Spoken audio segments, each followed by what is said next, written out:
Менің каналыма жазылып лайк басуды ұмытпаңыздар. Ал мен бүгін сіздерге лимон туралы айтқым келеді. Лимонның дәрілік қасиеттері. Лимон адам денсаулығына пайдалы жемістердің бірі. Жемісті жеп қана қоймай, емдік және косметикалық мақсатта да қолданады. Лимон жаттығу залында жаттығудан кейін салмақ жоғалтуға және тонусыңызды көтеруге көмектеседі. Жеміс минералдар мен дәрумендерге, ең алдымен С дәруменіне өте бай. Лимон бұл калориясы төмен өнім. Ол сіздің диетаңыз кезінде жеуге болады және қажет. Өйткені ол метаболизмді жылдамдатады. Жемісті үнемі тұтыну иммундық жүйені нығайтады және жұқпалы аурулардың пайда болу қаупін азайтады. Осы лимонның құрамы және калория мөлшері қандай? Лимонды бет алды қолдана берместен, шамадан тыс қолданбастан, қандай да бір количествода қолданған дұрыс деп ойлаймын. Лимонның химиялық құрамы дәрумендерге, макро және микроэлементтерге өте бай. Оларды қолдану әдісіне қарамастан ағзаны қанықтыра алады. Өз түрінде сумен, шырын түрінде, жеміс тілімімен, шәй немесе лимон шырыны бар тағам түрінде қолдануға болады. Лимонның калориясы мөлшері төмен және 100 грамға 29 ғана калды құрайды. Лимон шырынын 100 грамдағы энергетикалық құндылығы 16,1 кал, ал жеміс қабының калориясы 15,2 калға тең. Қабықсыз лимонның калория мөлшері тиісінше 100 грамға 13,8 калды ғана құрайды. Күнде кептірілген лимонның жоғарғы калория мөлшері бар. Ол 100 грамға 254,3 калды құрайды. Егер сіз стакан суға шамамен 2 шай қасық лимон шырынын қоссаңыз, онда сусынның калория мөлшері балсыз немесе қант 100 грамға 8,2 калға тең болады. Ескерту. Орта есеппен бір лимонның салмағы 120-100 грамды құраса, яғни бір данадағы калория мөлшері 34,8 калға тең екен.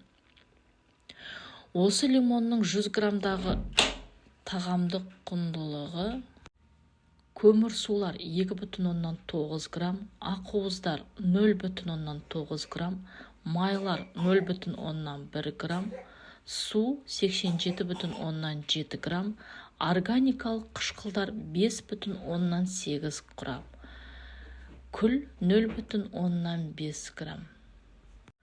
Сонымен қатар, лимонның құрамында бор, йод, литий, мыс, рибидиум, мырыш, алюминий, калий, фосфор, кальций, магний, күкірт, С дәрумені, холин, А дәрумені, тиамин, фолаттар, сонымен қатар Е витамині кездеседі. Лимонның пайдалы қасиеттері суық мезгілде иммунитетті нығайтумен ғана емес, сонымен қатар артық салмақтан арылуға да байланысты. Жемістің денсаулыққа пайдасы туралы айтқым келіп отыр.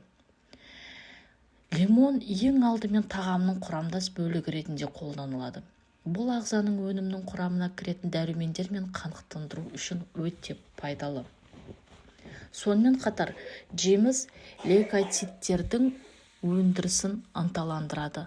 Соның арқасында иммундық жүйе күшейіп, организм токсиндер мен токсикендерден тазартылады. Жеміс целлюлозасын немесе лимон шырынын үнемі пайдалану буындарға пайдалы. Өйткені лимон артрит кезінде қабынуды азайтуға көмектеседі. Лимон қан тамырларының күйіне әсер етеді, капиллярлардың нығайтады және қан айналымын жақсартады.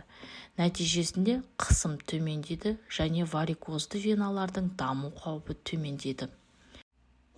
Жеміс жүйкесі ауыратын немесе тітіркенуі жоғарылаған адамдарға пайдалы. Өйткені лимон көңіл күйдің өзгеруіне жол бермейді және эмоциялардың бозылу ықтималдылығын азайтады. Сонымен қатар лимон эфир майы стресске қарсы қасиетке ие. Жеміс мидың жұмысына оң әсер етеді және деградациялық аурулардың дамуына жол бермейді. Ол тыныс алу жүйесіне жақсы әсер етеді және жұқпалы ауруларымен, тонзиллитпен, астмамен және тыныс алу жүйесінің басқа патологияларымен күресуге көмектеседі. Жеміс тамақ пен ауыз қуысының ауырсынуын жеңілдетеді. Өнімді жүйелі түрде қолдану С гепатиті сияқты ауруларды емдеуге көмектеседі. Сонымен қатар лимон шырыны бауырдың ұлғаюы процесін тоқтатуға көмектеседі. Лимон бүйрек пен қуық жұмысына пайдалы. Бұл подагра, гипертония, бүйрек тастары, бүйрек жеткіліксіздігі үшін тиімді профилактикалық агент. Лимон шырыны жәндіктердің шағуынан немесе қалақай сияқты улы өсімдіктермен байланысудан туындаған қызару мен тітіркенуді азайтады. Лимон қатерлі ісікке қарсы күресте қолданылады. Белгілі бір дәрежеде сүт безі, бүйрек немесе өкпе рагындағы метастаздардың жойылуына ықпал етеді. Сонымен қатар жеміс шырыны дене шынықтырудың бұрын және кейін спортшыларға қолдануға ұсынылады. Өйткені ол тез қалпына келтіруге ықпал етеді. Лимонның емдік қасиеті өте көп. Лимон құрамында аскорбин қышқылының көп болуына байланысты өнім емдік қасиеттерге ие және халық оны медицинада жиі қолданады. Лимонның ең көп таралған қолданылуы. Суық кезінде лимон целлюлозасын ыстық шайға қосып өздігінен жейді.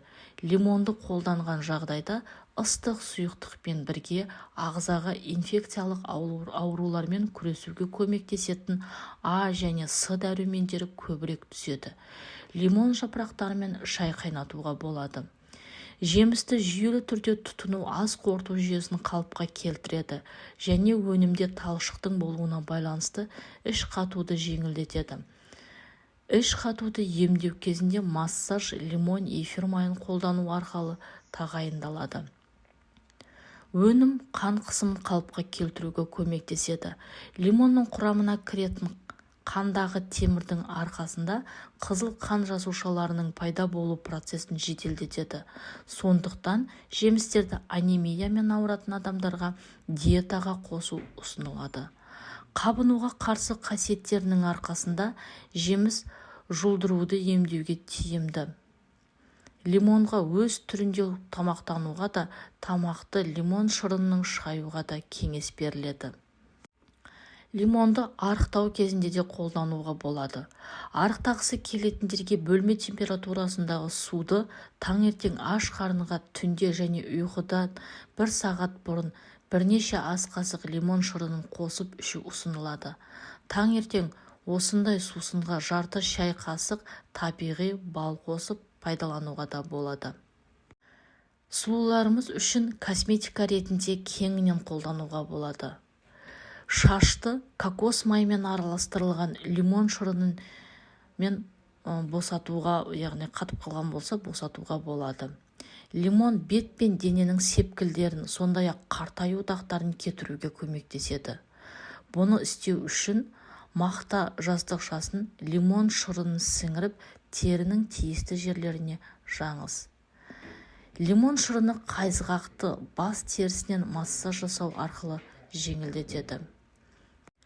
Лимонның денеге зияны.